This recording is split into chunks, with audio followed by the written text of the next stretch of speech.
আজ আমি তোমাদের সাথে শেয়ার করব কিভাবে কাশ্মীরি ধোকা রান্না করতে হয়। কাশ্মীরি ধোকা রান্না করার জন্য প্রথমেই তোমাদেরকে কাশ্মীরি গুলোকে ভালোভাবে সিদ্ধ করে সেগুলোকে পিস করে নিতে হবে। পিস করে তাতে হলুদ লবণ দিয়ে মেখে নিতে হবে, মেখে তেলে ভেজে নিতে হবে এবং পাশাপাশি ওই তেলেই আলু ভেজে নেব।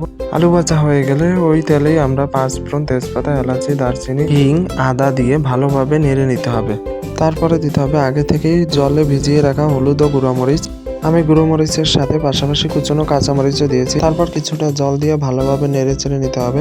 জল দেওয়ার পর জলটা সম্পূর্ণরূপে টানিয়ে যখন তেল বেরিয়ে আসবে সেই তেলের উপর আমরা টমেটো দিয়ে দেবো। টমেটো দেওয়ার পর পরিমাণ মতন লবণ দিয়ে দেবো।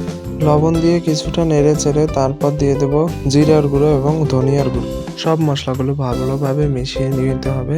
মিশিয়ে নেওয়ার পর কুচনো কেটে রাখা আলুগুলো দিয়ে দেবো। আলুগুলো দিয়ে ভালোভাবে কষিয়ে নিতে হবে।